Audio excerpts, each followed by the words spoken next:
Welcome to Driven Ops Power Talk. I'm Jazmine Moore. And I'm Rebecca Heyse. We're two work besties who have spent over a decade learning the ins and outs of sales and marketing. On this podcast, we discuss all things go-to-market operations, the people, processes, and technologies that make up the engine of a thriving go-to-market function. Let's get to it. Hey everyone, thanks for tuning in to this episode. How's it going, Becca? It's great. How are you? I'm doing well. Sun's out. Can't complain. Yeah. I have a question for you. All right. So we've been in this space in the sales and marketing realm for well over 10 years. How many times have you had a request come to you and it's so obvious the end of a grand project, decisions were made, strategy was planned, and now it's come to you and this is the first time you're hearing of it? You're giving me flashbacks. Like, I don't think I can even count how many times this has happened, unfortunately. Literally the worst. Yeah, I hate is. that. It's definitely the worst. So what we're talking about today is going from being a practitioner to being a strategic partner. Yep. So in my career, I started my career as an admin and it was great. I was a platform administrator. I owned Marketo and Salesforce and I just knew those tools like the back of my hand. But there comes a point where you want to make the shift to being a manager and being a strategic partner and really letting the tool work for the business and the goals. What I like to do, and let's look at Marketo, for example. If you're the administrator for Marketo, look at it as a product that you own. You are the product manager of Marketo and you want to enhance the tool in a way that works well for your business, for your marketing and sales teams. Yep. So I like to make a roadmap. So a roadmap of strategic projects. And I have two lanes typically. For a product like Marketo, I have enhancements, things that will enhance the usability of the tool and the features, as well as improvements. So you get rumblings from your SDR team. How can we improve it? Yeah. So let's talk about enhancements. Yep. Marketo has released a couple cool things over the last year or two. They have webinars. They have dynamic chat, which now has generative AI as of late. Yep. So as a practitioner, let's think about whenever these releases come out, okay, let's think about what's the next year look like for our business. Do we have lulls in the summer? Do we have a launch coming out next winter? Yep. And how can we utilize these new tools in a way that it benefits us? Yep. Maybe the webinar tool. Maybe you don't have a webinar tool in-house. Interactive webinars would be great to launch over the summer. Yeah. If you have a launch plan at the end of the year. Yep. So start thinking about what that roadmap looks like. And this doesn't have to be a socialized thing. You know, it could be your own punch list in your own private Asana project of here are things that I want to enhance throughout the year, plan them out month over month. Yep. And you're already starting to begin to think more strategically and less tactfully. Yeah, and I think that's a great call out in this example because just like in our previous episodes, we mentioned how the marketing tech stack is just blowing up, right? I mean, you said 11,000 tools now, right? And as we grow and as other companies grow, they're starting to even merge with other companies as well. So that brings on new enhancements. So maybe you purchased a tool and now they merged with the company, but now you're not utilizing those features. So how does that work for your business and your process, right? I mean, similarly with SalesLoft. SalesLoft just bought Drift. And then you have like other tools that are merging, like Sendoso bought Alice. And you have everyone's buying these tools because of specific, unique things that they do. And I mean, it could really just improve your process so much if you can add those in. Whenever there is an acquisition, it's so cool in the tech space. Yeah. Oh my goodness, HubSpot bought Clearbit. What does this mean? But really, what does it mean? Yeah. And how can you leverage these new capabilities? Exactly. You probably won't know what those capabilities will be as soon as the acquisition announcement comes up. But usually you're afforded more options to use and put those into your roadmap. Yeah, definitely. Something that should go into your roadmap is improvements. You're probably fielding requests all day, hearing rumblings from SDR teams about leads. A common one that I've heard in the past is, hey, I'm getting these MQL alerts and it's just too noisy. I'm getting an email, I'm getting a Slack message, I'm getting a task. Can we just turn them off? I need one. And okay, that's fair. We want this to be useful, and we don't want it to be noisy. Yeah. At the same time, we want to ensure that SLAs are being met. Yep. So a compromise there may be, okay, let's remove the Salesforce tasks. Those are awful. They're never closed anyway. And I'm just going to send you a Slack alert with an email.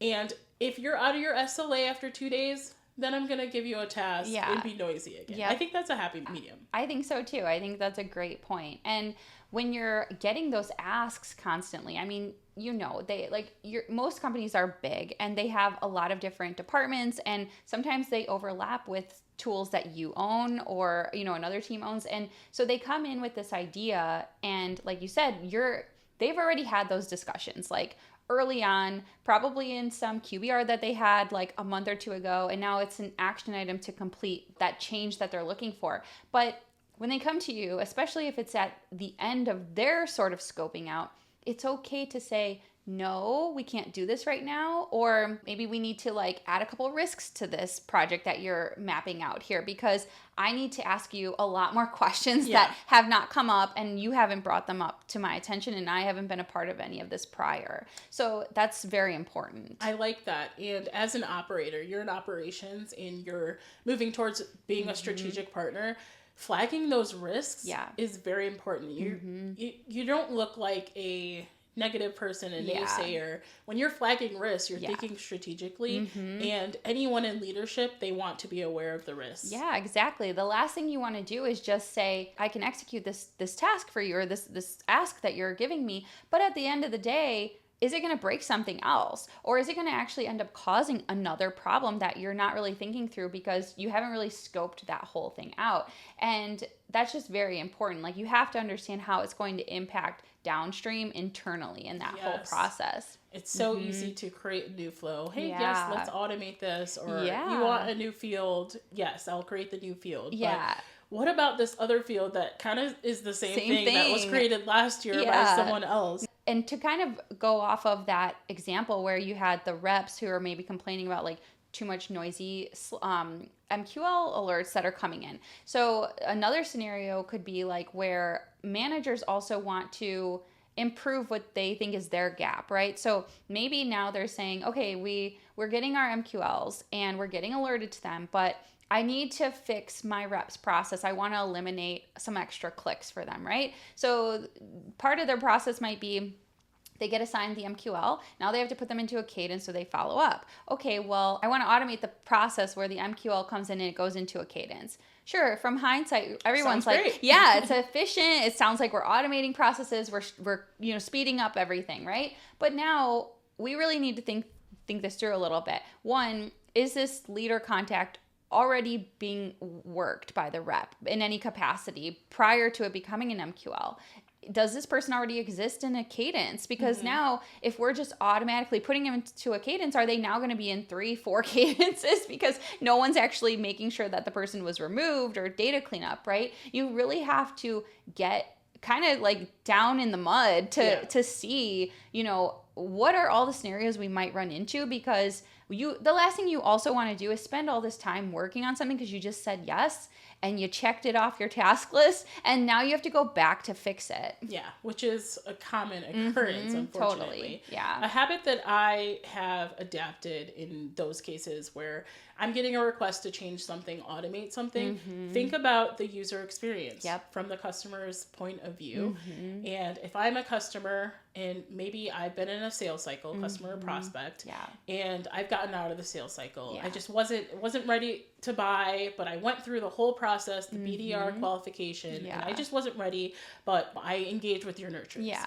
And now maybe I raise my hand. It's time. I'm ready. I've loved the content you've been sending. Let's talk. Yeah. Instead of me filling out the form and being placed into a top of funnel SDR sequence, introducing things, that is a terrible experience for me because I've been through this. I just want to talk to someone. Yeah.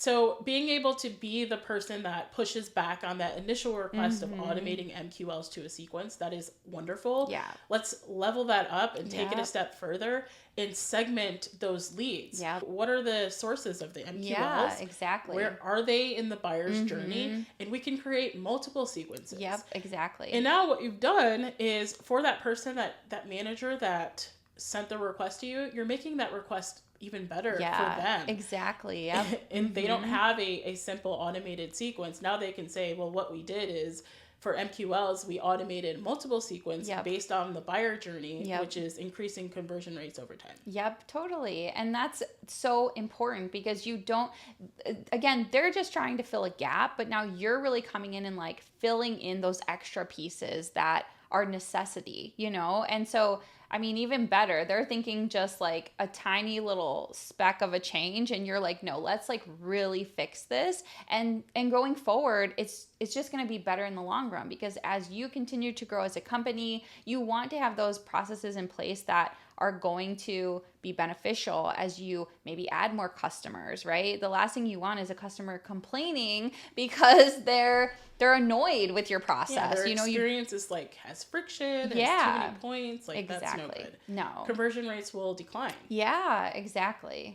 And speaking of conversion rates, something to back yourself up and pushing back. Data.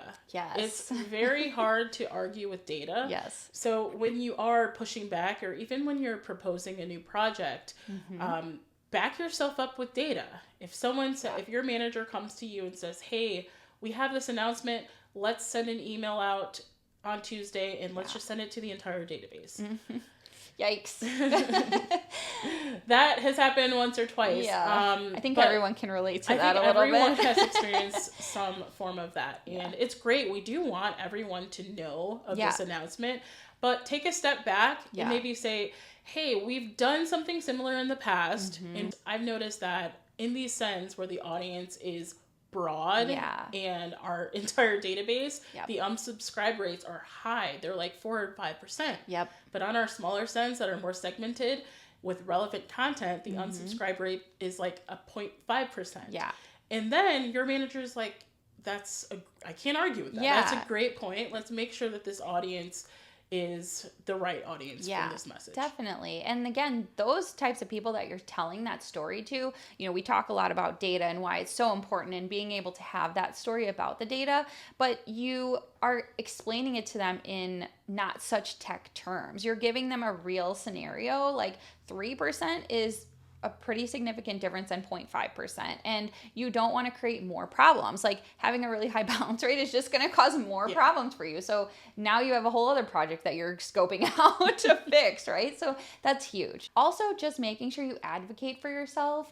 Understand that even if you present this and you have to maybe flag some risks or some pauses to the project that's being presented to you, don't think of it as they don't want to move forward with your project. Think about just how much bandwidth there is in the company at the time that you're also presenting this. How much work has to go into what you've also scoped out now as some of those flags that you've raised about this project, and just understand like it's important for you to keep that roadmap, to make sure that you say, okay, if we can't do it now, maybe we can do it in the next quarter, or maybe when we're planning our projects for the second half of the year, I make sure that this one gets on there.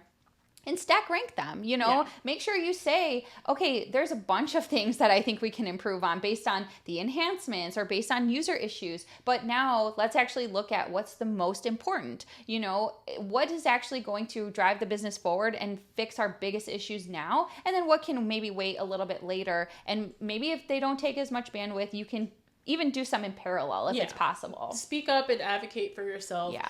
And flagging risks is huge. Yeah. Any good leader is going to appreciate when you flag the risks because they want to know the implications and the downstream effects of this request. Definitely. No one wants extra problems. No, we don't want no problems. No. No automation, no problems. Yes, definitely. Oh, that's brilliant. Okay, so in your career journey from becoming a strategic partner, from being an executor, just remember some of these things. Yeah. Create your roadmap.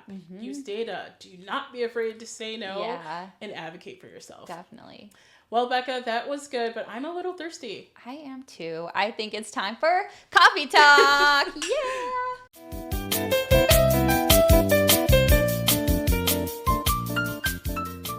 What is our coffee talk topic for today? All right. So on the theme of tech stack and enhancements and things like that, I would love to know what feature is underutilized in a tech that you use. Oh, I have a good one. All right. Yeah. Okay, so I use the Slack keywords feature. Oh, okay. And so what this does is in Slack, I guess, I don't know if it's like specific to how your notifications are set up, but Yeah. I only get that red bubble with the number Yeah. if I'm mentioned, if I'm at mentioned. Yep. Otherwise, if I'm in channels, the channel name will bold. Yeah. And so that way I Highlights know that there's a message in that channel, but Yeah.